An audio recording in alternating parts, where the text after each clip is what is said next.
Albert. There's in what? Des? Who's resigning then? I see you. Starmer. It's a matter of time. No, they can't sack him because he's sackless. Seemingly, he lost it in a training accident 20 years ago. But so he's sackless, so they can't sack him.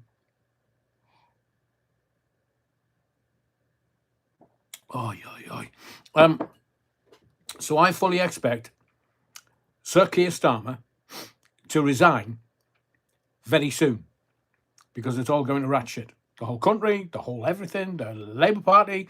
The only reason they'll tell him, oi, fall on your sword, you're wronging,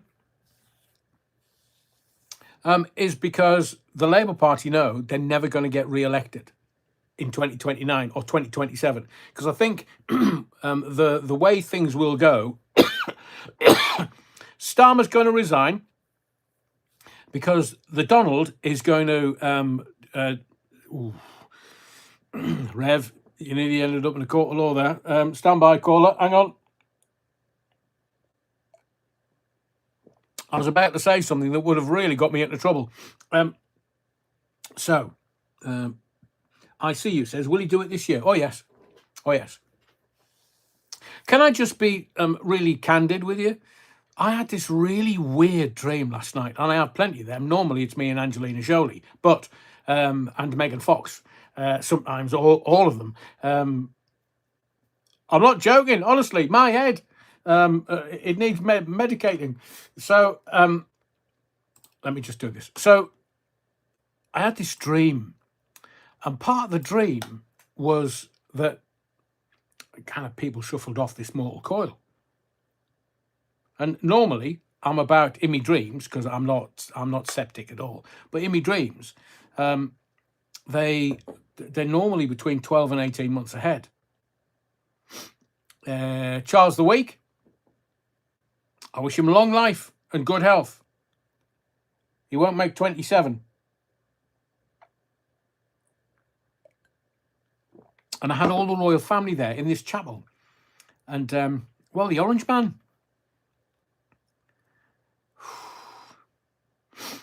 I mean, I'm watching everything go down, baby, including Sister Mary. I'm watching everything, steps. She goes down the steps in the chapel. Obvs. So long as she's not behind the pulpit of truth, otherwise I will get a bit of a shock. So this dream was weird, and I've tried to interpret it today. But if there are certain leaders of the world that don't make it through 26, I fear for the world. I fear for it. Charles the Weak, he's not being a well boy, but I don't think it's going to be cancer that gets him. The other thing, I dreamt Catherine, Princess of Wales, was there. Her and William, they were like chatting to me. They're like, oh, Adrian, how are you doing? How's the lives going? I was like, Billy, when are you going to be King Billy? Because the Scots and the Irish are going to go completely nuts. And he's like, oh, I'm not going to be King Billy yet. I'm just Prince of Wales. I said, I know that. And he's wearing his red tunic that he wore at his wedding. And Catherine was in a wedding dress, bizarrely. And we were just chatting, and I was like, Catherine, you're looking very well. Newspapers are saying that you've had cancer. Your cancer's in remission. And she said, yes, they are, Adrian. I said, well, either you or the palace or your press office told everybody that they were precancerous, that they went in to do a process and they were precancerous. So who's lying? Is it you or is it the press now? Or were they lying originally? Because everybody told us a year ago that they were pre-cancerous. They weren't cancerous. You didn't have cancer. That's what we were told. And then I rolled over.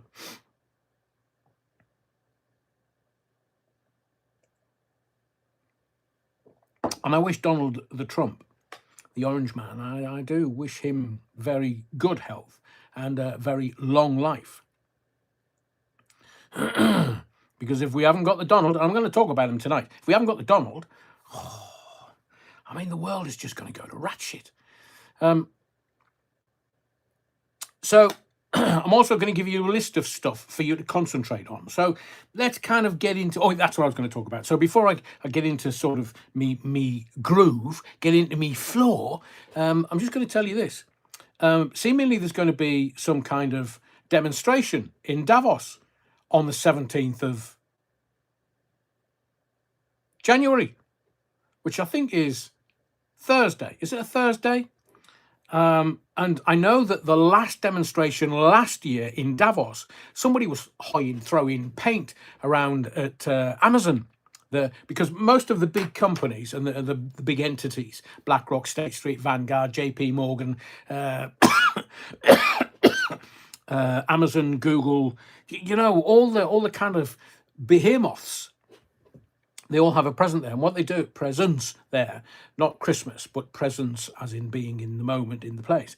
And what they tend to do is the closer to the conference center, the better, because all of the people attending the conference center will go past and they have a wander in and they pick up flyers and free food and free this and free that. And it's just like being at Freshers Week at college. You wander around just picking up flyers. Orgies in the left wing, west wing. Right, okay, I'll make sure I'm there for the first week, and I might join the hockey team, ball skills, and well, so that's what they do. I do have pictures of the conference centre. I do have video of Davos, which I'm trying to put together as a little scene set for you, not in the lives, obviously. But the Donald is going to attend Davos, physically be there. So I don't know whether he's just kind of flying over or whether he's going to go to Russia for a couple of days and go, "Oi, Vladimir, man, what you doing? Stop it with the tankers already so soon, my life, oi vey. Enough. Otherwise, I'll be getting upset." And don't be starting with, President Xi Ping Pong. Otherwise, we're in trouble. So the Donald is there. He's, I think he's hosting a dinner on must be the 16th, which is the Wednesday, if the 17th is the Thursday. And then he's giving a speech to the World Economic Forum on the 17th. Now, it will be interesting to see, as I say, on the 17th there's going to be a demonstration. I mean, the American military and intelligence services won't allow anybody to get anywhere near the Donald, so he'll be fine. But as I say, last year, demonstration, paint thrown all over the Amazon presence in the shop. So it'll be, I do hope that they don't get unnecessary and everyone stays safe. But that's, what else was I going to tell you about Davos?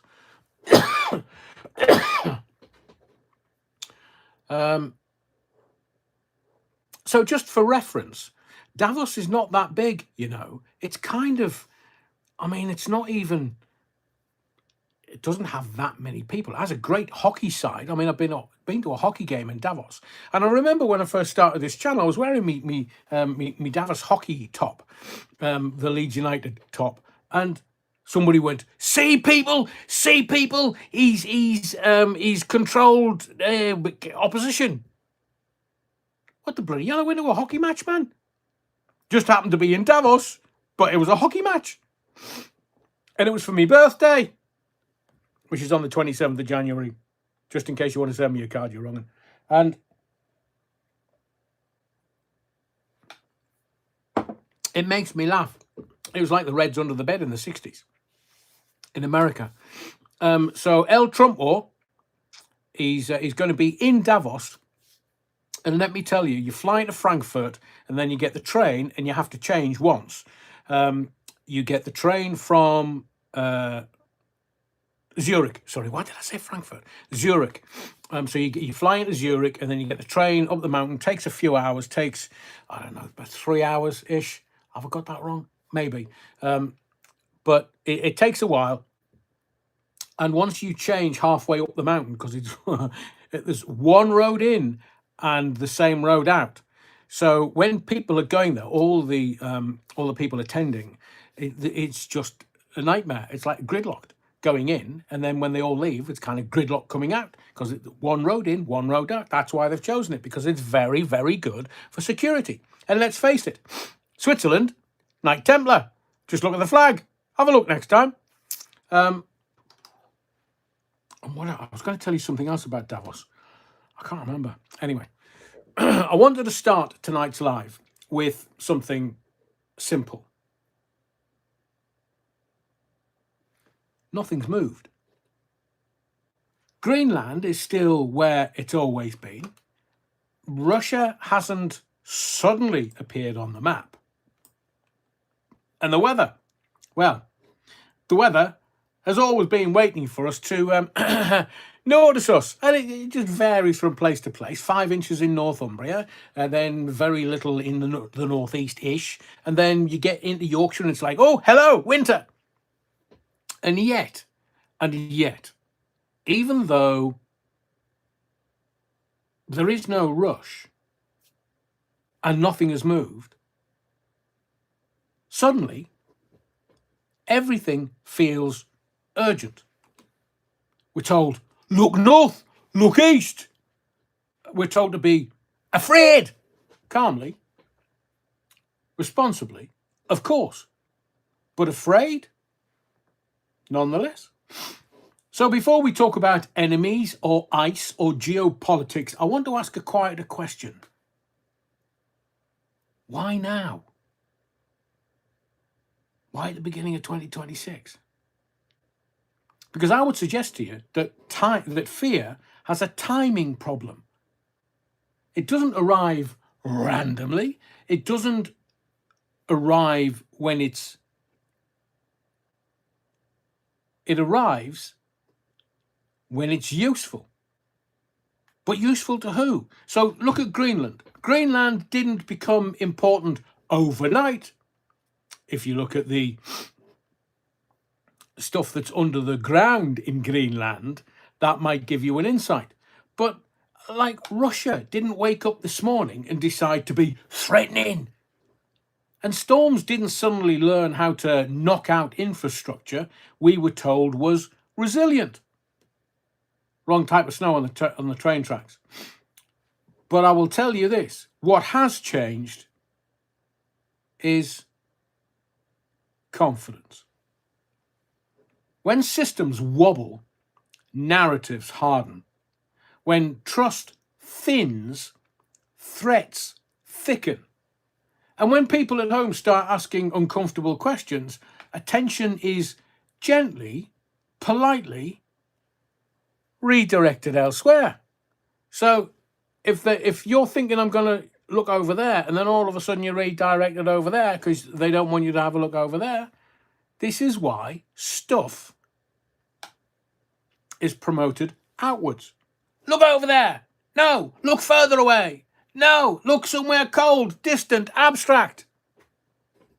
Because distant fear is easier to manage than local failure. And the one thing they don't want you to cotton onto is the level of corruption in every single political sphere in this country. And if you think America is at it, wait till you find out what's going on here. Because the politicians don't sit down and go, oh, I say, should we do it for the greater good? The greater good is themselves stuff in their back pockets as hard as they can go. I mean, not to be facetious, but it's easier to talk about borders than potholes. It's easier to talk about enemies than electricity. They've quoted today, do you know how much this tennis net zero? Talking about tennis. Having to code it, just in case it gets taken down. But do you know how much it's costing us for this Ed Millipede idiocy? £4.5 trillion. We're only £2.3 trillion in debt. So, in essence, he, the moron, the millipede, is adding 200% on top of our national debt that we can't pay off. So, it's easier, so nobody debates 4.5 trillion quid for net zero. What are we doing that for? Little cockeyed Sunak, he said, no, we're not going to get net zero by 2050. It's going to cost us too much. And then Millipede, I'm sitting on the lamppost and playing me banjo. Twat. 4.5 trillion. So when politics is corrupt and 4.5 trillion is changing hands for something that we don't need to change hands for, That's when you know it's corrupt. That's when you know politicians who have businesses outside of Zempic Palace, Westminster, why would they have businesses running in the very thing that they are a minister of? In my view, that's corruption. I want to know how much money he's making from this. And his family. David's not, he's in New York. But he did come over for the interview for leader of the Labour Party, as is Andy Burnham. Andy Burnham said, oh, yeah, don't worry, lads. Let's look for me becoming an MP in May. That is a signal to Starmer. Bonnie lad, had a wee and shite, because we're going to get somebody else in. But they all have to have deniability, because they'll all metaphorically just slit each other's throats for the power, the bloody power. That's all they're at it for. Money, power, and sex. Deviants. So it's easier to talk about global danger, Russia, China, Venezuela, Cuba, Mexico, and to a certain extent, America. It's easier to talk about global danger than the quiet pressure people are feeling in their own kitchens. I know you get this. I know a lot of people that are watching this channel struggle because of the amount of pressure from government and utilities that are also corrupt and local government that are also corrupt. Everything is corrupted because they've been allowed to get away with it. And here's the thing. This doesn't really require a conspiracy. It doesn't require smoke-filled rooms or secret handshakes. It only requires habit. Governments don't invent fear. They reuse it. Now, we're long enough in the tooth to remember the power cuts of the 70s, where we couldn't even go to the pub. I mean, I was too young, but the power cuts, we didn't have any kind of energy going to the house for us to be barely able to cook, sit there by candlelight. I mean, everybody was in it, so everybody tried and bandied together. But when governments reuse fear, it's the same emotional language. And what I've been trying to get through to you when doing these lives, Sundays, Mondays, Wednesdays, is this. The newspapers are not there to inform you. They're not even there to entertain you. They are there to emotionally manipulate you, so that you don't look over there where the important stuff's happening. You look over there because David Beckham and his son's backing up the newspapers. And we've got all this traitor shite and Strictly shite and David Beckham shite and everything. They just emotionally, for me certainly, they just want to grip me by me gonads and go, right, I'm going to twist your melons, man. And you just think, oh, just how do we? So this emotional language that the elite use, it has the same warning tones as it ever has done for the last 50 years. The same appeal to unity, which usually means obedience wrapped in reassurance. So do as you're told, your government loves you, and they'll look after you. They'll feed your kids. Why would they need to feed your kids? But they'll feed your kids. Oh, and then crow about it every bloody time he stands up at the dispatch box.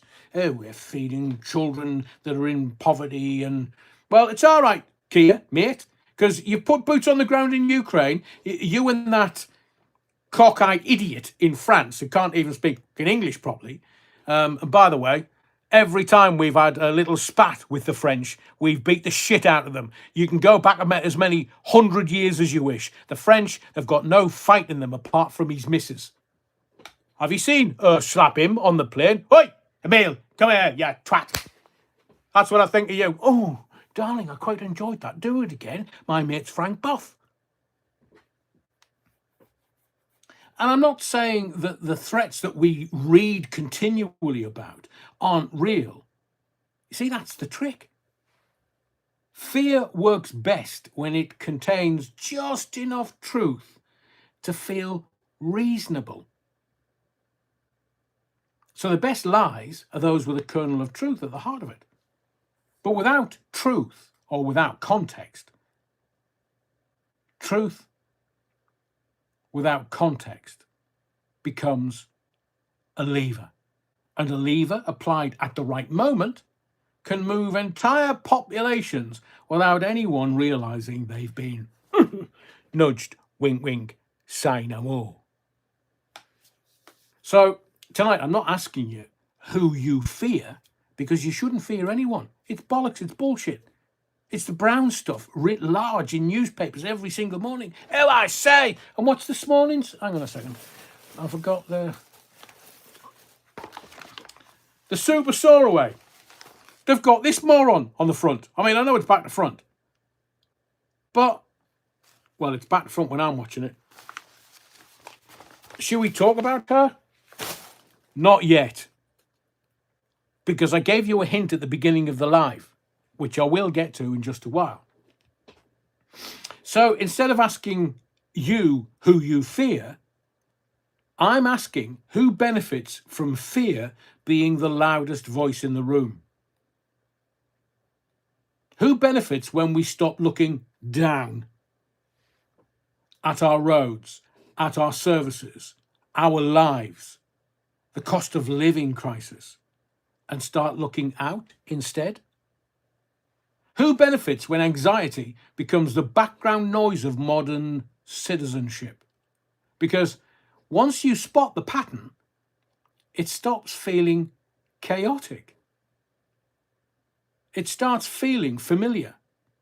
And familiarity is where the power lies. This live, I want to bring clarity to the chaos. So what I want to do tonight is I want to slow down just a touch.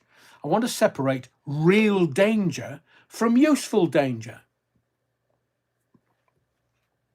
So we've got Putin, seemingly the bad man in the world, and he's got hypersonic missiles that he just looses off and cures the Ukrainian constipation. And now, seemingly, the Brits are using hypersonic missiles. Why? Because Starmer feels he's got bigger kahunas than Putin. I mean, I saw him the other day arguing about X, which we will get to in this live tonight. And I just thought, that's a little aggressive, Your Honor. Why are you being aggressive?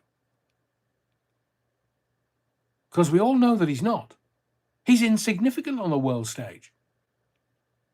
And I think he will resign because Trump's going to sanction him. Not Great Britain, him. Keir Starmer. He's now attacking an American company. He's attacking Elon Musk. And maybe Starmer is the sacrificial lamb in this whole game.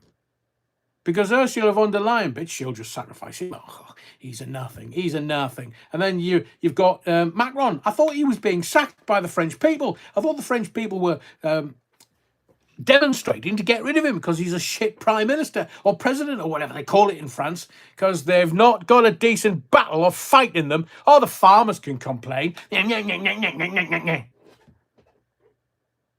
You pitch the English against the French lose every single time. Time immemorial. I've shit harder stuff than the French. So let's talk about what we're being shown. What are we being shown? And what quietly slips out of frame whilst we're looking. The Epstein files, anyone? And above all, let's remember this. A confident society doesn't need constant reminding of who to fear. A nervous one does. And that nervousness, it started with Southport. And I've told you many times before, Southport was the start of this country's decline. But first, as the Knights Templar did, without telling anybody before the Spaniards and the Portuguese decided to go across the water to the Atlantic and Americas. Because let's look at America. Because whatever we're feeling here, uncertainty, tension, a sense that the ground is shifting, America is feeling it louder, faster, and in public.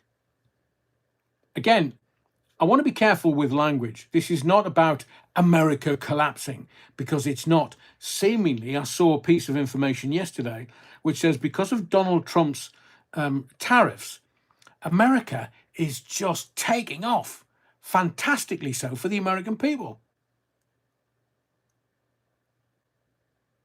So it's not about America collapsing, it's about America revealing.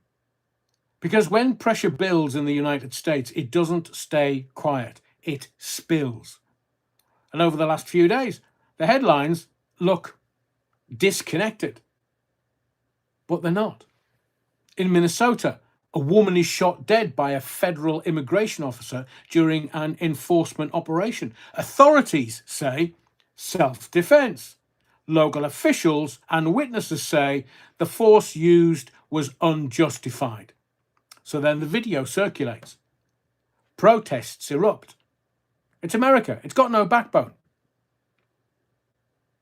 So on the one hand, you've got the Democrats and the left who are really worried that their game, where they're making millions and millions and millions and millions and millions and millions and millions and millions and millions and millions and millions of dollars into their back pockets as politicians, they don't want that game ending. Of course they don't. They want generational wealth from American taxpayers. So the protests erupt and the left go, oh, you see, he took his gun out and shot her dead. And I looked at the video and I thought she tried to run the poor bugger over. And months earlier, he'd been run over and dragged by somebody in a car. And my take on it, when somebody is going to point a gun at you because they were armed officers, you comply.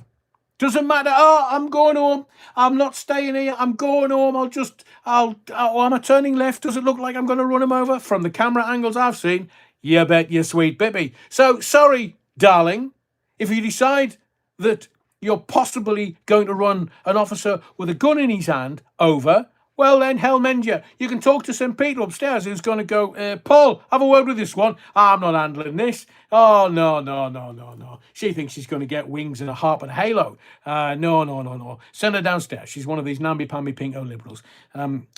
Just send her downstairs. We're not having her in here. And Trump, the president, he's the gaffer. He's the governor. He said, no. She tried to run him over.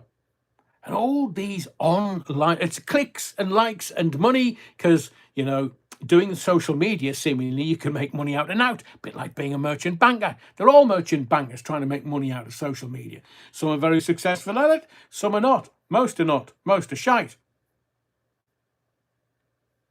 And I literally look at them think, did you watch the same video as me? Tens of thousands took to the streets across multiple states. Oh, George Soros paid for that then? Where did they get the placards from? Where did they get the flags from within hours of something happening? Oh, how much did old George or his son pay? You see, that story would dominate a news cycle, which is only a couple of hours now. But it didn't arrive alone. Almost simultaneously, the private home of sitting Vice President J.D. Vance is attacked, window smashed, a hammer used. No one injured, thankfully, but the symbolism is immediate.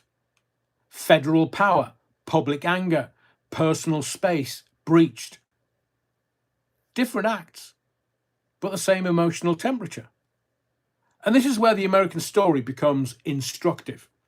Because America doesn't just argue about policy, it argues about identity. Oh, are you a Republican? Oh, you're the dodgy left if you're a Democrat. Who belongs? Who is protected? Who gets the benefit of the doubt when force is used?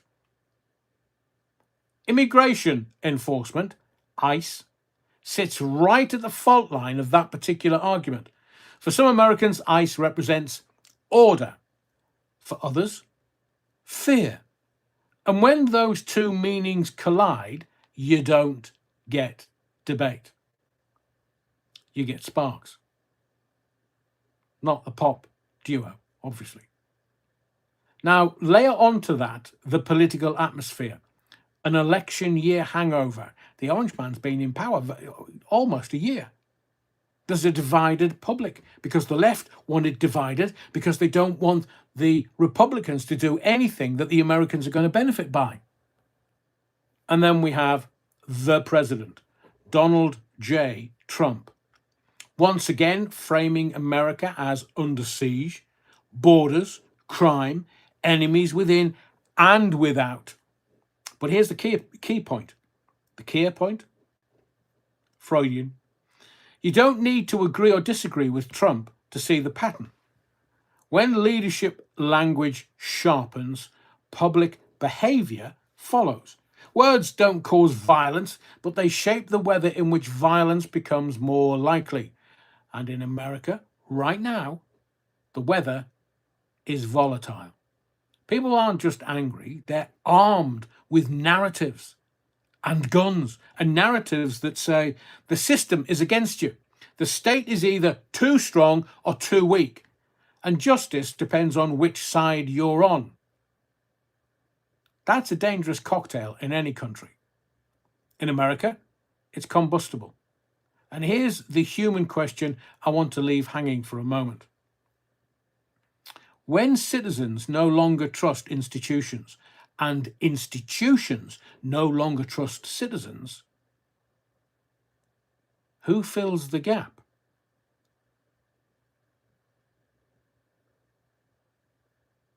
Because history is very clear on this. Power hates a vacuum.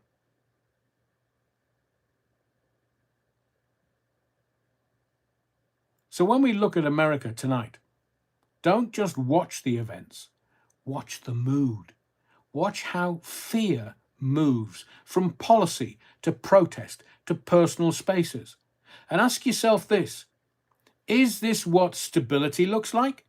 Or is this what a system under strain sounds like?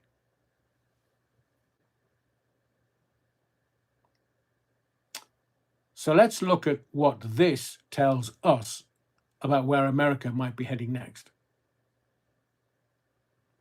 I'm going to take a couple of your comments, and then we're going to get into Epstein and Mandelson and see what they're up to. Brilliant. Comic Mania. They're going to rename Greenland to Orange Land. And get patted down by some queen from security. Interesting. Gimme grunts. Quality. Many of the protesters are not from Minnesota. I know they've been bussed in. They're paid. They're professional protesters and they've been bussed in. Paulie Galtieri. She has had a lengthy criminal record and abandoned her kids to be a lesbian. Ray Norton makes a very good point. How's the Somalian childcare centres doing? I'm going to leave that for tomorrow night. We've got too much to fit in tonight. They want, Tom Harney says, they want a new George Floyd and they think they've got one. I agree with you, Tom, but it's not going to turn out that way. Because I think the left and... So let me give you this as an example of where America is now. We know who the president is. We kind of know what he's up to. Venezuela sorted that out. You are aware that as well as the Smartmatic and Dominion voting machines, the China, 70% of its energy is imported.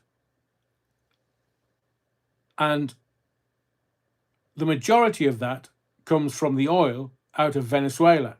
So in one fell swoop, Trump has said to China, oi, oi, oi, oi, buddy lad, pack it in, had away, and we've got the oil now. We've got however many billion barrels, because there's now an argument as to how many billions of barrels of oil Venezuela actually owns. But I think they're starting to sell it too sweet, to quote the French.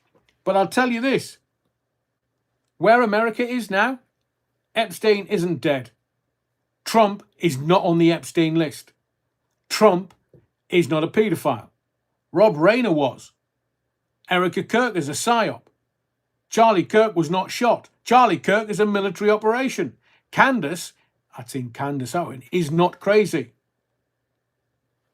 They're under martial law, almost. Special ops are saving children. Gitmo is full and active. Hillary, seemingly, was executed. Oh, and let me explain something.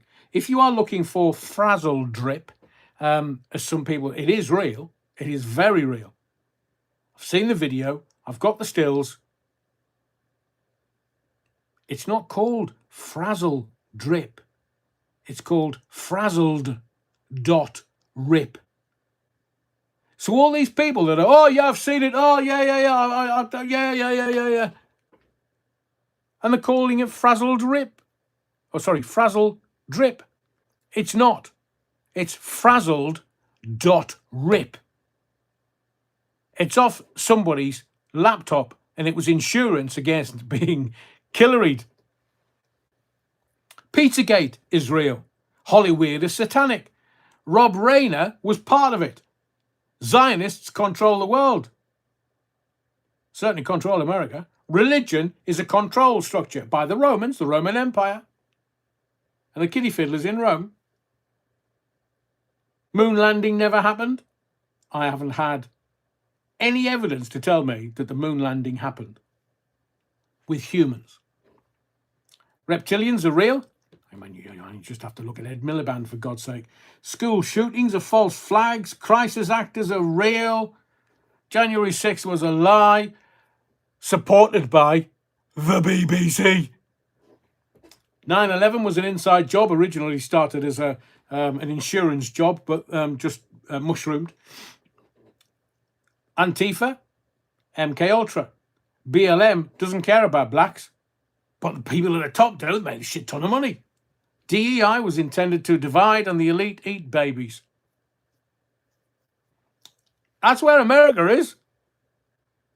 And you think not? Des Ashton says, Donald is putting a stop to the Caribbean money laundry. Democrat outrage. They are, because they're making millions. But let me tell you, coming up in a week or two, William Jefferson and Hillary in court. The Obamas, Bathhouse Barry and Big Mike in court. So all of this construct that has been made so that they can launder a shit ton of money, because Joe Biden didn't even know how, so he was president of the United States. They had to shove a bung up his backside to stop him from shitting everywhere. Was he wearing a nappy? Or did he just defecate his own trousers? That's why I call him President Brown Trousers. It was Bathhouse Barry that was making all the decisions, trying to, impeach Donald Trump, put him in jail, Donald Trump, and take charge again so that the Democrats would just keep rolling on and rolling on. And do we talk about Smartmatic? Tomorrow night we do. Do we talk about Dominion? Tomorrow night we do. What else do we talk about tomorrow night, Adrian? Oh, I'm not going to tell you. But I will ask you this question so that you will be here tomorrow night on the live from 7:30. How many governments, how many cities were using Smartmatic voting machines? Not the touch screen where you could vote, but actually counting the votes. Who used them? In the Great British Isles. I'm going to tell you tomorrow night. So there's loads of stuff to come tomorrow night, but I have to get all of this in to give you context and understanding before we take the step into that. So you need to have watched tonight to get the full power of what I'm going to tell you tomorrow night. And then on Wednesday, you can look at me and go, bugger me, Rev. It's all right, I'll get the bishop to sort you out. So some of these protesters don't understand their actions have consequences. I see you, I agree. Put them in bloody jail, man, because it's a money-making exercise, jails in America.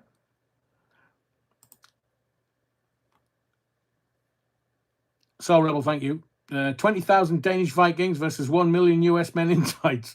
Comic mania. I think the Americans call them adult diapers. I know. Well, I remember a story of some NASA astronaut, space cadet, because they never went to the moon. And that space cadet went and murdered someone and wore a diaper for like a 10-hour drive or something, just so that they could drive for 10 hours non-stop. So I don't know whether you've seen any of the TV today, but Peter Mandelson, I will say this. I'm going to kind of give you a précis of what he said on TV today. Give you some context as to why he said it. But I'm going to tell you, when a politician doesn't tell you the truth, you know there's something going on in the background.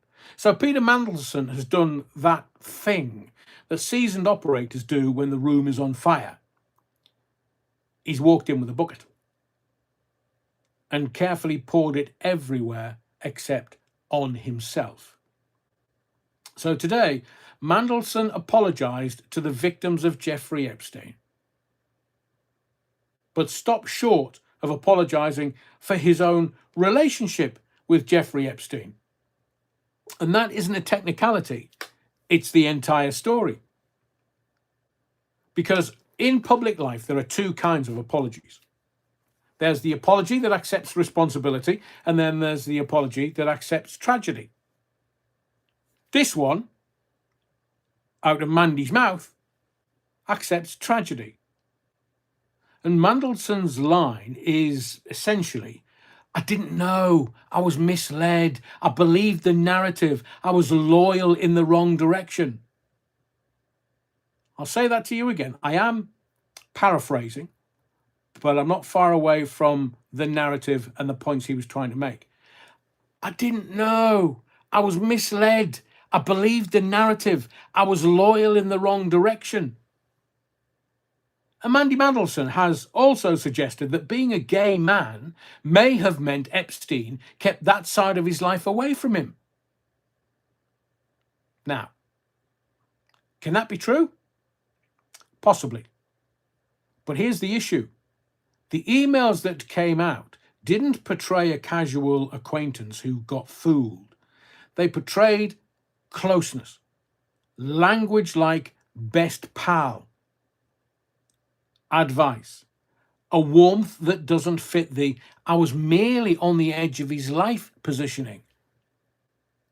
And this is where it becomes a trust story, not a gossip story. Because you and I, it's 2026, we're living in an era where ordinary people, that's me and you, are expected to be transparent about everything. You have to sign in now, digital ID, NHS, one government app. So for your benefits, your taxes, your forms, your compliance, while public figures can glide through a scandal using verbal gymnastics like a well-trained acrobat, me and you, they don't trust us as far as we can spit. They can spit us, and we have to prove ourselves when we log into everything, all day, every day. I want to ask you something very simple. Remember, 1 for yes, 2 for no. It's very simple. If a person in your life called someone their best pal, after that person was convicted, would you accept, I didn't really know him? 1 for yes, 2 for no. If a person in your life called someone their best pal after that person was convicted, would you accept, oh, I didn't really know him? 1 for yes, 2 for no. Napoleon Bonaparte and Paulie Galtieri and I See You, Nicky Watson and Matthew Whedon, Lewis Elliott, Comic Mania, Les Griffiths, Stewart, Stephen Shepard, Dodzer, Ian McGee, Fatal Ray. In fact, it's 100%. So far, Des Ashton and Lionel and Leo Bovril and Barry Wright, Amalia Grassi, Evening Amalia, Darren Evans, Tom Harneys, Peter Sadler, literally, Geordie Nicholas, everybody. No.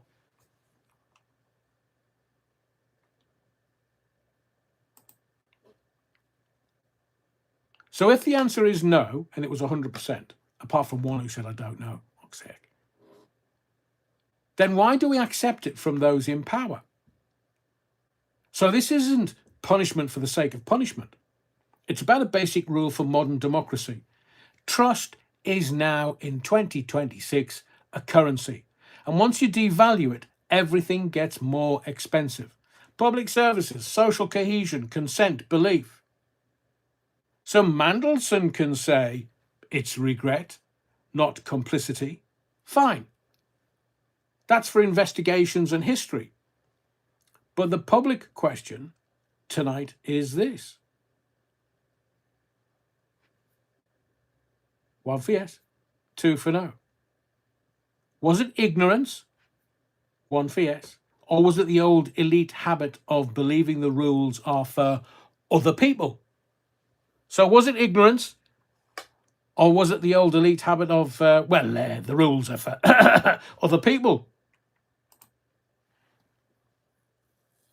Des Ashton says, what democracy is that? Mandelson has more form than the Cray twins, says Get Defended. Right. Everybody's saying no again. Was it ignorance? No. Ian McGee and Kaz and Catwoman Jones and Super Ted, Legalista, Angelic Inspirations. Everybody is saying two. Garin Davis, Gary Shabot, Dodds again two. Les Griffith says, yeah, I did. Hang on, I'll say it to you again. Was it ignorance? 1. Or was it the old elite habit of believing the rules are for other people? Everybody saying the rules are for other people. Because if we can't draw a hard line here, and this is really important, if we can't say, no, that closeness was unacceptable, these intellectuals should know that it was unacceptable. And he's now saying, well, I'm a gay man.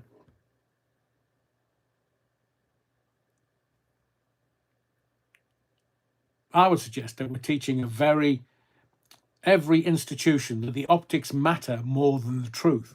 So if you can say, well, this is how it appears, I didn't really know him. Even though I called him my best pal, I just do that, call everybody darling, and they're not darling, are they? I'm a gay man. How can I want to be on an island with young girls? The question that nobody's asking is, what were you doing on Epstein Island? The journalist, Kunzberg, sorry, got a hair stuck between my teeth. She never asked him, what were you doing on Epstein Island, mate? Because there were kids being abused there, mate. And what did you do about it, mate? I would have done if he'd been sat opposite me. Oh, hello, Mandy, how are you doing, mate? Here, what were you doing on Epstein Island? I'm just asking for a few friends. Well, about 67 million of them. What were you doing on Epstein Island? And if there's young girls there, inappropriately young girls there, why didn't you report him? Why didn't you dob him into the Rosas? See, that's not politics. That's optics. And I would suggest absolute bloody rot. So the reason why they use TV and they have all of these political programs on the telly is because the usual suspects will just appear and they'll be able to get the message to anybody around the world that happens to see the video that they're appearing in. With the Laura Kunzberg show, an hour, you're on there, 10 minutes, Starmer, Mandelson, Reeves, they're on there. The people at Davos and WEF and the Chinese Communist Party, obviously translated, they can just put that out there. They don't have to go, hello, President Xi Jinping, it's Rachel from Accounts. No, don't have to do that. Somebody on her behalf or Mandelson's behalf, or because Trump knows everything. They have the most voracious intelligence agencies in the world, second only to bloody Mossad. Because that's the currency.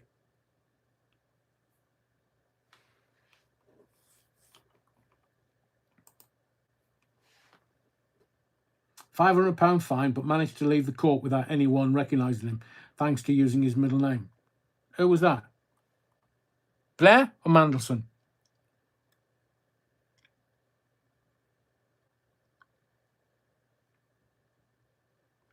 Sandra Whittam asks makes a kind of very clever statement.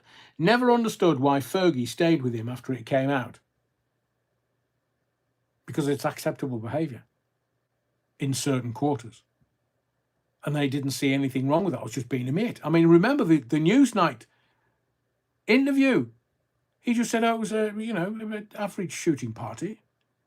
And he was saying, I live in a rarefied atmosphere that, well, no one can live my life, so no one can understand what I was doing. It was just a simple shooting weekend where he was invited. I don't, Because at that level, there's no such thing as can't. And the other thing is this. He's had no punishment. They've taken titles away. Really? You think that's punishment? They're laughing at us. Oh yeah, we'll take his dukedom away. People of York were kicking off big time. Get that deviant away from York. He's not our Duke. The grand old Duke of York. He had, well, can I say that? No. It wasn't inappropriate. It was proportionate and appropriate. But when he said he was in Pizza Express in Woking, I thought, oi, oi, oi, oi, oi, Pizzagate, mate, Pizzagate. You know what Pizzagate is, don't you? It's where they would order a pizza, but it wasn't a pizza. It was a little girl. And they would order a hot dog. Little boy. It was all code. And Pizzagate was real. And the fact that he said, I went to a pizza restaurant, he's laughing at us with all of his pals that know what Pizzagate was and what the pizza meant.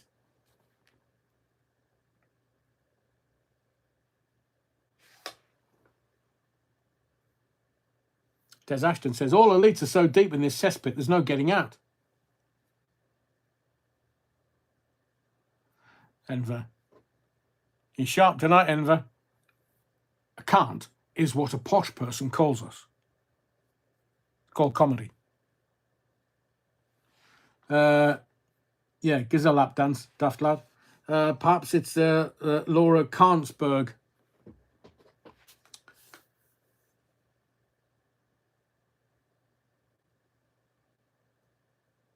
Nah. The whole country. He is reviled by the whole country. He's not going to survive this. Andrew Battenberg. He's not going to survive this. I said to you years ago, he's going to end up living in the Middle East. Because he don't sweat. Doesn't matter how hot he gets, he don't sweat. So living in the Middle East, brilliant. He can shag goats instead.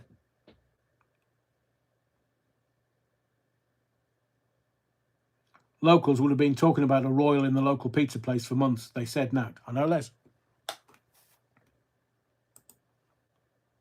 Now, I don't know whether you've been affected by... Have you noticed how the weather maps and the weather people, they'll... Oh, it's going to be a heat wave. It's going to be a real... And they colour it really deep red instead of just like a lovely green hue. Because...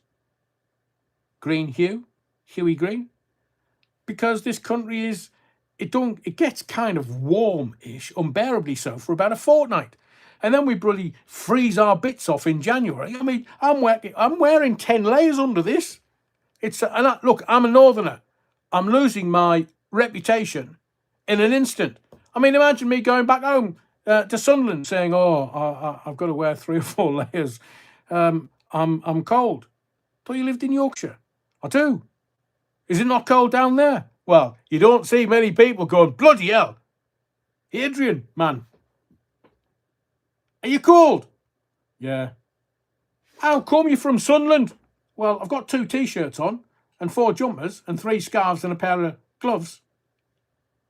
I mean, maybe it's an age thing, but Storm, what do they call it? Goretti? Where did they get that from? Bloody Italy or something? Or is it kind of from New York? Did it come across from New York, across the Atlantic? I mean, if you look at the narrative, we're going to have a bad storm. It's life-threatening. Storm Goretti wasn't a bit of weather. I believe it was a stress test, and the results were very revealing. We've seen power cuts, grounded flights, major rail disruption across Northern Europe, and Great Britain was hit before the system rolled eastwards. I mean, was there not like 47 or 57,000 homes without power? So some homes lost power in the wider region. Travel networks seized up, wrong kind of snow, and the cold made everything harder. Not just inconvenient, but dangerous. Now, you might be sitting there watching this thinking, all right, but are we safe? Here's the honest reassurance. Most storms don't break a country. They break routines. And when routines break, the most vulnerable people pay first. If you're elderly and the heating fails, it's not a chilly evening, it's risk. If you're a parent with kids and trains collapse, it's not a delay, it's childcare chaos. So I would say yes, we do talk about the wind, the snow, the drama of cancellations, but the deeper story is all about resilience. And resilience isn't a slogan, it's a checklist. Do you have a charged power bank, a torch, a plan if the heating drops? Do you know your neighbour's situation, especially the quiet ones?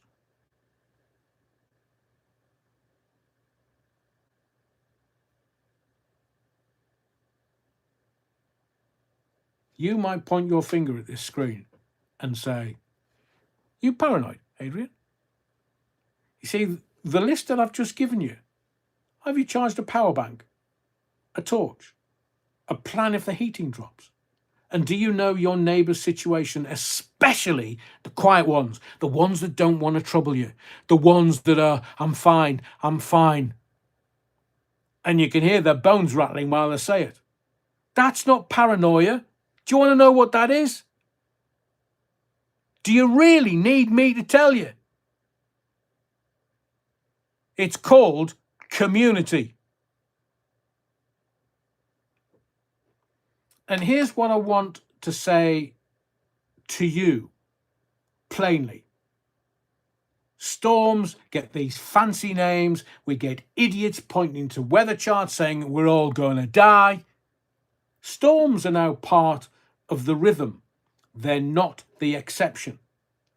The question isn't, will it happen again? The question is, will we stop pretending it's surprising? I mean, we've gone from, the Australians call us a bunch of whinging poms. We've gone from, oh, me bones ache, oh, because like the old uns, when the old uns meet on the street, you know the first thing that they're going to tell you is their medical condition. Because it's important to them. And in today's society, anybody that's living on to a great age, whoa, they've been very lucky they weren't taken out by the jibber jabber.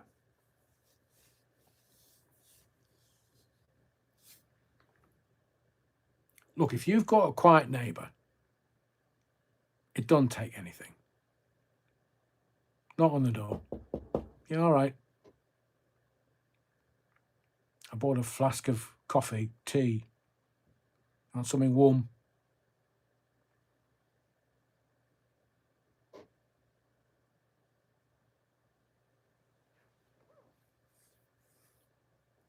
Every time we treat a storm like a one-off, we delay the upgrades, grid hardening, transport contingency, emergency accommodation, unless you're of a certain skin tone, and local support. So if at any point over the last week you've been hit by Storm Goretti, I want you to feel this. You're not weak by being shaken by it. You're human. Can you remember when, I mean, my age, my generation, I'd get up on a morning, like the Ready Brek kids. I'd get up on a morning, look out the window and go, bugger me, there's 6 feet of snow. How the bloody hell am I going to get to school? And it seems that when I was a child, not so long ago, yeah, wrongin', winters were worse. And yet, there's a snowflake on the ground. Everybody's complaining that the local councils haven't gridded the pavements, haven't gridded the roads. Of course they don't. It costs money. And they're too busy corruptly skimming all the money up for themselves. They haven't got the money for the potholes and the gritting. They haven't, because it's gone elsewhere. And you have a system where, in my youth, and I always relate things that happen nowadays to my youth, whether it's ailments or weather or just stuff in life. It never happened when I was a kid.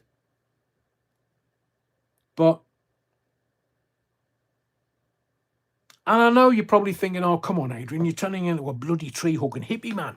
Stop that. No, it's called empathy and compassion. I do my bit with charity, free. I keep my eye on some of the old uns that live near me. And every now and again I just, morning, you all right? How's it going? And sometimes, just stopping and talking to somebody random. You know how we're head down and people's aggressive. Sometimes I'll just go, hello, bloody hell, weatherman. And that day, I might be the only person that old un speaks to. And I'm not suggesting you do anything outside of what we always would have done in our communities, which is why I say I'm in service of you, your family, and your community. Now, if you weren't hit by Goretti or some other fancy storm name that'll come round in a week's time or a fortnight's time, it's winter. This is what happens in winter. But the only caveat is those evil entities in Ozempic Palace who are cutting the winter fuel payments for the old uns, they should be fucking kicked out of government for that one act alone. Is there no compassion for people that might have lived 70, 80 or 90 years? I mean, I will at this juncture tell you something that really upset me before I came on air, and I don't know why. But do you know the author, Erich von Däniken, Chariot of the Gods? Erich von Däniken spoke with an Austrian-German accent, 90 years old, shuffled off this mortal coil yesterday, the 10th, but it only broke sort of half an hour before I came on air. And as a young boy, flicking through Chariot of the Gods, it was like, oh, bloody hell, we're all aliens. Erich von Däniken. Don't know whether you've got any of his books, but he passed away yesterday. It's nowhere. It's nowhere in the mainstream media. It might be in the morning, but I doubt it. But that's a man that changed minds the world over. And nobody's kind of given him a doff of the hat.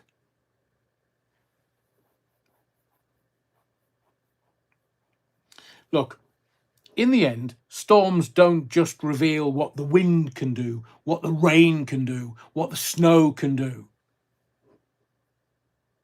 It simply reveals what we are to each other.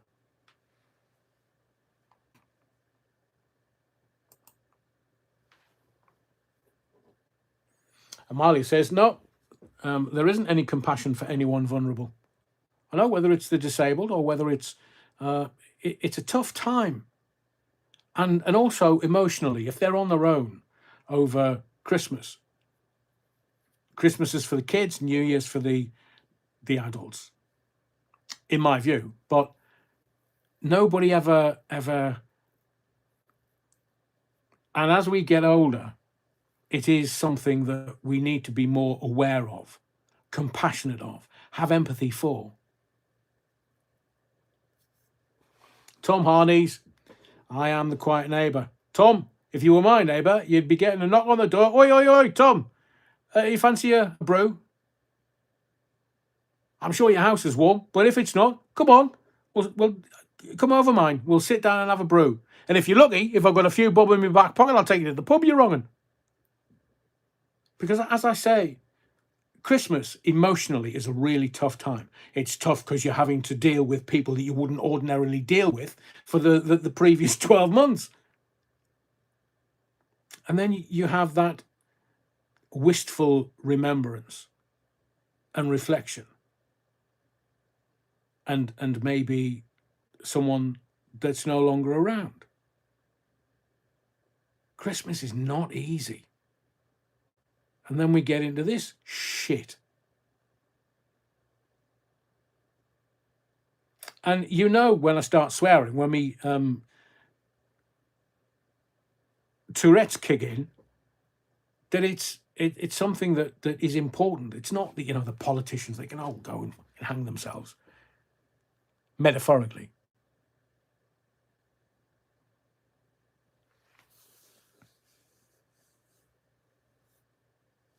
Matthew Whedon says, I remember a bad snowstorm at the beginning of 82 and people still got about. Look, where I used to live, Town End Farm in Sunderland, I loved handbrake turns. When the snow had come down, like I was working in the nightclubs, I'd get home like 2:30 in the morning from working in South Shields. And there was a lovely kind of S-bend where if you timed it right, you could just drift with the handbrake and the steering wheel. And you could just take a right turn, take a left turn, take a right turn. It was a very simple pleasure, especially when there's a couple of foot of snow on the ground. But now, I'd be made to feel fearful. Oh, it's snow, you're going to die. No, I'm not going to die. I'm human. I'll wrap up. But the old ones who can't afford their heating bills, and look, the curmudgeonly old buggers who are bad-tempered, of which I'm turning into one, as I say, if there's snow on the ground, they're not going to go out of the house. They don't want to go out of the house. And this sounds a bit as if I'm on a rant, and I don't mean it to. But they're not going to leave the house because they're scared of falling over. I had an uncle that sadly passed away. And he was as hard as nails. I mean, proper hard. Proper. I'm not going to go into any details. But he took the Queen's shilling and was as hard as nails. He's had to fight for his life on more than one occasion. And near the end of his life, we went out for lunch. And he said to me, I'm really worried about falling. And I didn't really understand what he was saying to me. Because, I'm still as mad as a March hare. I'm physically quite able. And this is a man that I'd always looked up to and revered more than my own father. And he was saying to me, thank you, Comic Mania. Oh, I might need one after this. Thank you. And he just said to me, I'm really worried about falling over. Cracking a hip, breaking a bone. And that's not a reality for me, but I'm sure it will be at some point in the future. And the quiet ones like Tom Harneys, they don't want to impose on people. They don't want to have to say, can you give me a hand? Or because for them, it's also them facing their own mortality. And we're just running around like idiots because we're not understanding that our time here is limited. But for that little bit, I want to say thank you to you for listening. Because life is stony. And this little community that hasn't got me over 100 likes yet, wrong'uns, please, if you can, just hit the like so I can get it over 100 before I finish. The way that we do things nowadays is not conducive to community. They don't want us to have the great British backbone, the bulldog spirit anymore. They want to break us. They want to break our family, our relationships. Look at how many single mums there are. Look at how many men don't even want relationships anymore. Look at how many men are now, they would rather use porn than actually have a relationship with a warm, cuddly human being. The porn epidemic in men is something that is very real. Men struggle with it. And I talk to men all the time. Not that I'm kind of some counsellor or anything. They're open, and it's society is fucked up. And yet we had this, look at what we did in the miners' strike. Look what we did with the Falklands. Look what we do with any kind of fight or theatre. We've got backbones made of steel. We always have done for thousands of years. We've had the best military on planet Earth for thousands of years. All right, we might have had a bit of a stushy Scots word, and I use that advisedly because the Scots repelled the Romans, the Roman Empire. The Romans never went into Scotland. Hey, they've got ginger hair over there. Where the bloody hell did they get that from? Oh my God, they don't know how to fight well. No. Adrian's Wall. Keep them in and keep us out.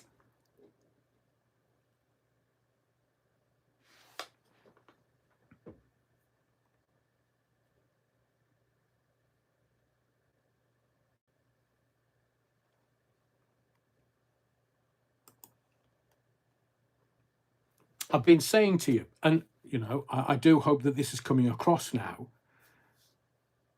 Keep your eye on Canada, New Zealand, Australia, and Great Britain, because what happens in Canada and Australia happens here. It's like this ban on social media for the under 16s. Is it protection or is it panic? So let's talk about the little ones. Technology. And who really gets to decide what's acceptable in this country? I'm going to ask you a couple of questions in a moment. Because if you look at it superficially, it looks really simple. Under 16s, social media, mental health, protection. That's the framing. Under 16s, social media, mental health, protection. But if you just scratch the surface a little, this stops being a safeguarding conversation and starts being a power confrontation. These morons in Ozempic Palace, they've signalled growing support for restricting under 16s access to social media platforms, arguing that addictive design, sexualized content, and algorithmic exposure are damaging young minds. And in isolation, many parents just sit there nodding along. So my first question is, why are the parents just nodding along? Why aren't the parents policing what their children have access to? I mean, on a council estate, you were king amongst serfs if you found your dad's porn stash, his mag stash. And everybody used to go, oh, bloody hell, he's got some of those muggy mags. And everybody used to pile around and read them. Now, personalised access to it all. If that's what they're intimating, that it's the sexy stuff online. They're not, they can't, they need to grow up before they get access to that. Well, ask the bloody parents. The same parents that is allowing the government to decide what they get access to when they're in school. Whether they've got trans teachers, whether they're sexualising 4 and 5 and 6-year-olds long before they get access electronically. And nobody's telling the government, oi, on your bike, bunny lad. But here's the complication. This week, the focus hasn't just been on TikTok or Instagram. The focus has landed squarely on Twitter, X, and on Grok, the AI system embedded into it.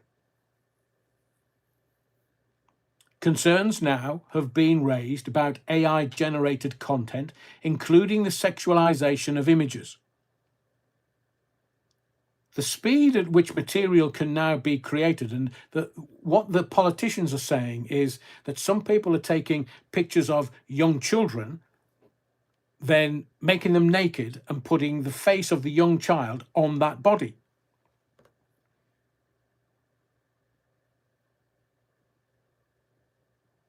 The speed at which this is happening is insane at the moment. Because, like, take a year ago, AI wasn't all that. It was clever, but it wasn't all that. Now, and it's these kids that, because they live in that world, not me, they live in that world and have lived in that world and have grown up with that world.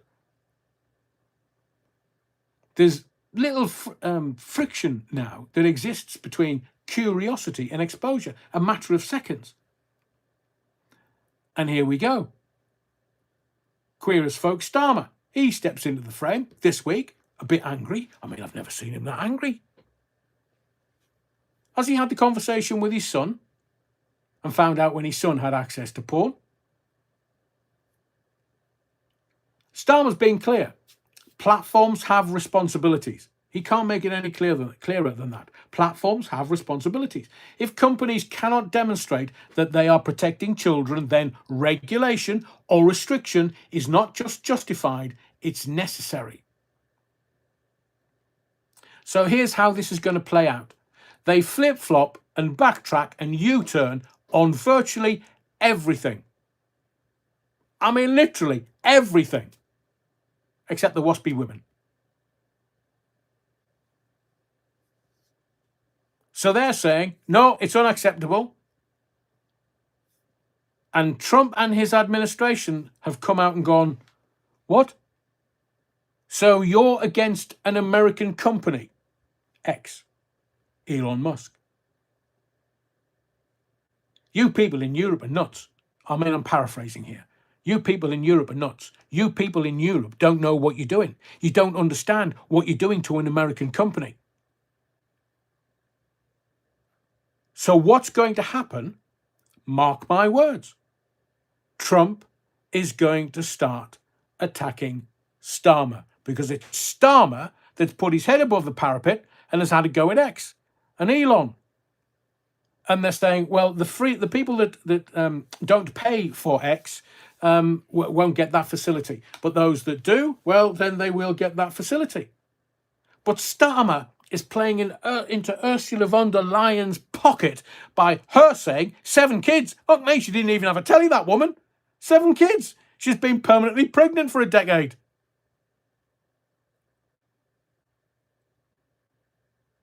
Maybe she likes breastfeeding. I don't know.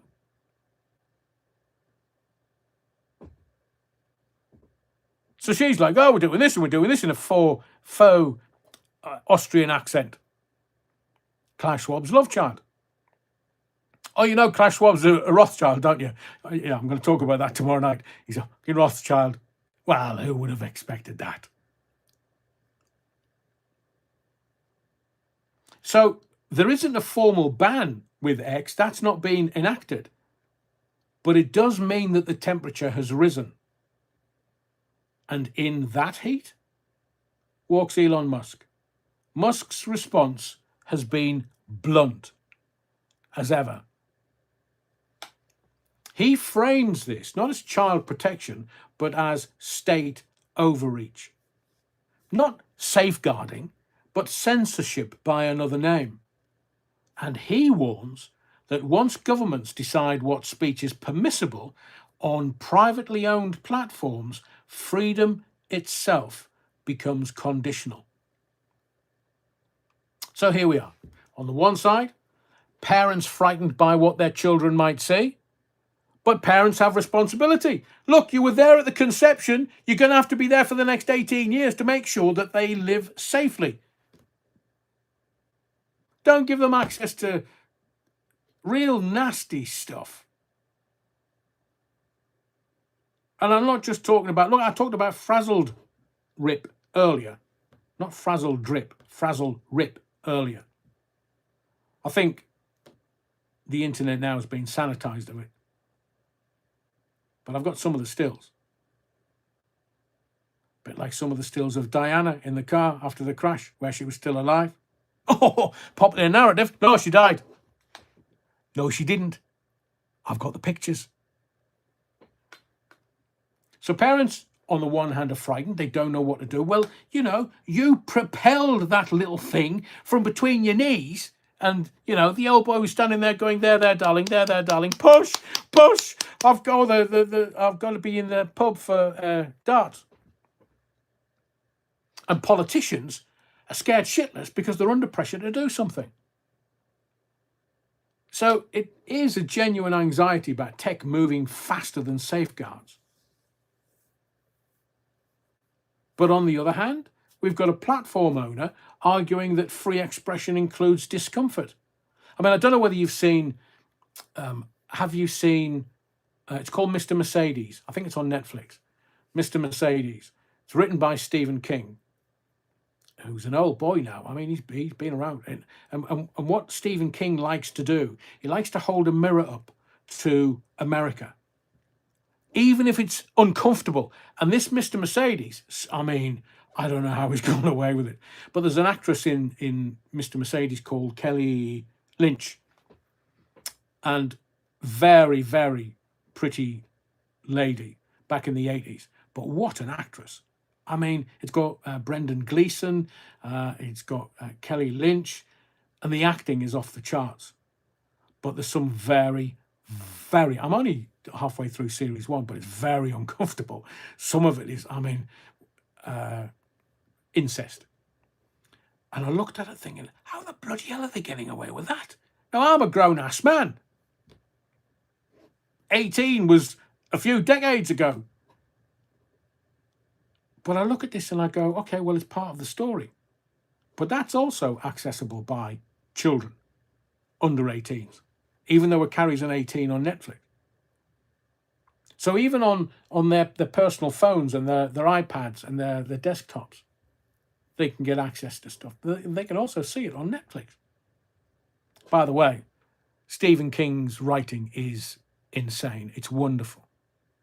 And Brendan Gleeson is simply marvellous, magnificent. Any epithet you want to throw his way. This is 3 series and already 6 episodes in. I'm thinking, this is just fantastic. Best thing I've seen this year so far.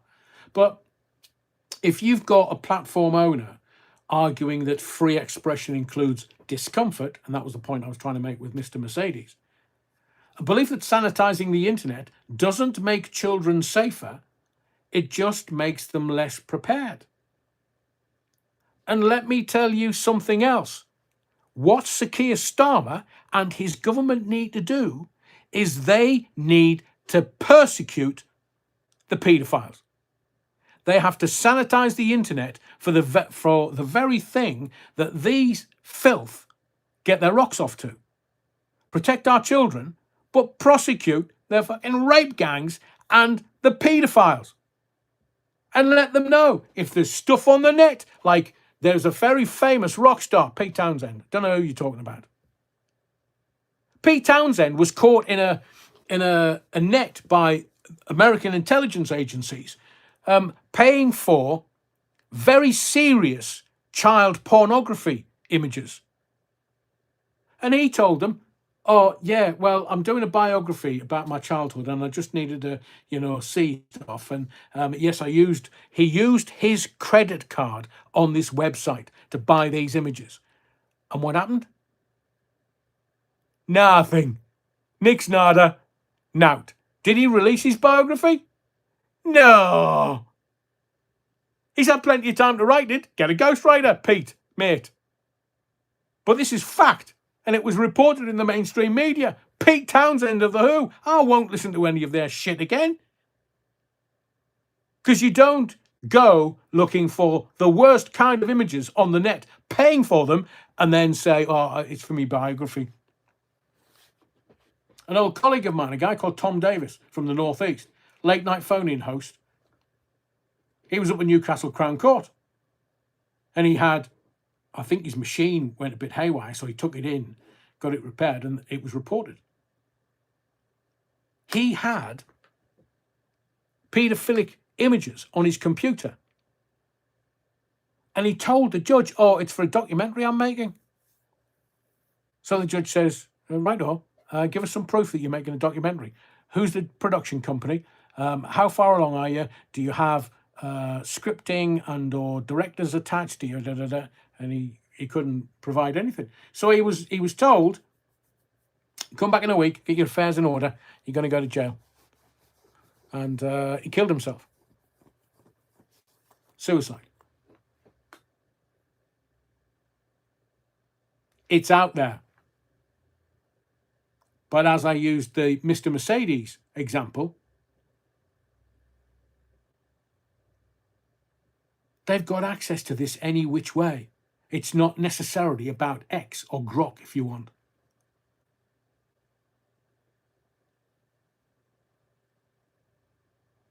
And a warning that bans are a lazy substitute for digital literacy. The children that are coming through, Gen Alpha, they live in this world day in, day out. They find the shortcuts, they find ways. And here's the uncomfortable truth about all of this subject. Both sides are partly right. Because banning platforms doesn't teach discernment, and unregulated systems don't protect the vulnerable. But the deeper question tonight isn't really about children, it's about control. Who decides what's acceptable speech? Who sets the moral boundary? Elected governments or unelected tech owners? And what happens when the protection of children becomes the most powerful political argument of all? Because once you frame something as for the children, almost anything can be justified. And that's why this matters. Not because X might be restricted, not because Grok said something uncomfortable, but because we're watching the early stages of a much, much, much bigger collision. Nation states versus digital empires. Democratic accountability versus algorithmic power. And whichever side wins, it won't just shape what teenagers see, it will shape who decides the limits of free speech in the future. So I'm going to ask you quick questions. 1 for yes, 2 for no. Do you trust the government more than tech billionaires to decide what speech should be restricted online? Do you trust the government more? 1 for yes, 2 for no, 3 for how do I know? Do you trust the government more than tech billionaires to decide what speech should be restricted online?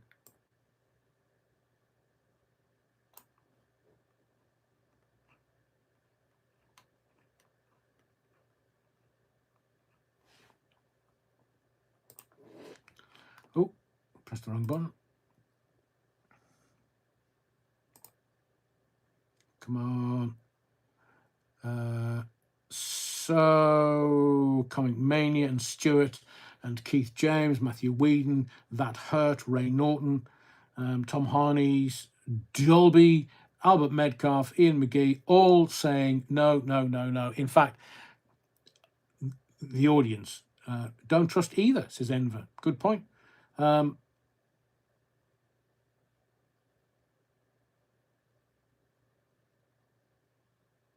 So everybody is just saying no. Some are saying none of them. It's either none of them or definitely not the government. So I'm going to round off tonight with something that you need to know. You need to understand. I was going to do some royal stuff about Meghan and Harry, but I'll save that for tomorrow night because it's a doozy. It's proper. Nobody else has got it, but I will. I want you to know this because it absolutely categorically plays into the narrative that I've been telling you over the last 3 years. It will not be reported in the newspapers. It will not be reported in the mainstream media. You will not be allowed to know this under any way, shape or form. But you know, young Sniffy, gayest straight man I've ever seen. Young Sniffy's been caught out, like proper caught out. So I was forwarded something, and this person will remain anonymous. But they said to me, Rev, I've just read a post by a medical person who has identified a pharmaceutical product photographed on Sniffy Zelensky's desk. Ooh, you've got me interest now. It's called Mili, M-I-L-I, Nozick. Well, it's bound to be something with nose in it. So it's Mili Nozick. Now, I'm going to have to slow down and practice it very quickly in my head when I say it, because these are very difficult words. So these are children's drops with phenylephrine.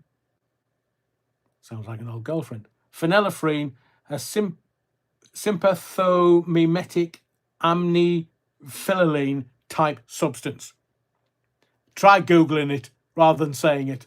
No, I'm not going to spell it for you. So basically, it causes constriction of blood vessels in the nose. Constriction of the blood vessels reduces blood filling of the nasopharyngeal mucosa, causing look, I'm just doing this for your entertainment, causing a prolonged reduction in the severity of its swelling. Now, swelling occurs both from chronic rhinitis and from the use by nasal inhalation of substances of Venezuelan origin or a bit of Colombian marching powder. So this drug is well known and extremely popular amongst drug users. They explicitly recommend it because it's very convenient. It's not dripped into the nose, but into the mouth. Therefore, one can sniff and drip at the same time.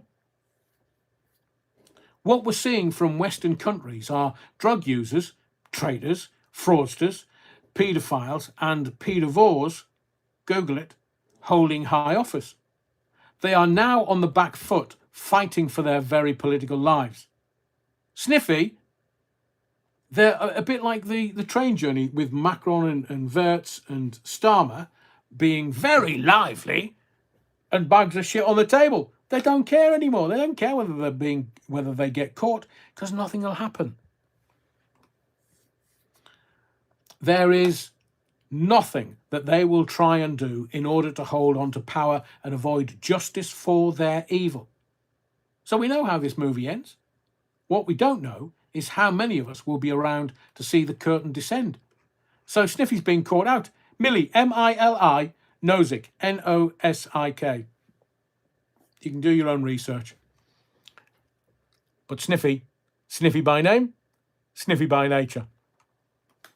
I did have a lot more that I wanted to do tonight, but I'm going to call it a day there, because sometimes it's information overload, but there will be a whole ton more tomorrow night. So thank you to everyone that's Comic Mania. We got high on Spangles in my day. Oh, can you not remember Old Jamaica? Old Jamaica chocolate. It had rum in it. I was absolutely shitted on 2 blocks of that bar. Stuart, thank you very much, kind sir. Really appreciate it. Thank you. But it was innocent. Innocence. Spangles, Old Jamaica, and there was Shandy. God, we thought Shandy was made with alcoholic beer. Of course it wasn't. But we used to go, oh, I'm feeling a bit lightheaded. Have you been on that Shandy drink again? Yeah, bloody hell, I'm off me tits.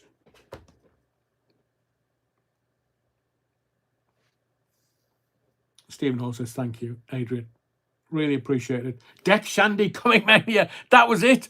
God blimey. How many times were we absolutely buckled on half a can of Deck Shandy?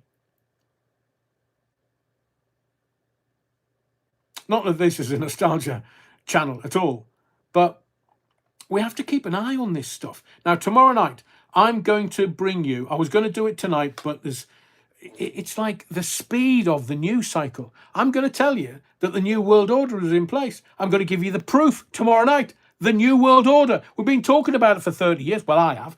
Since 1989. Bloody hell, that's nearly 40 years. 37 years I've been doing phone-ins.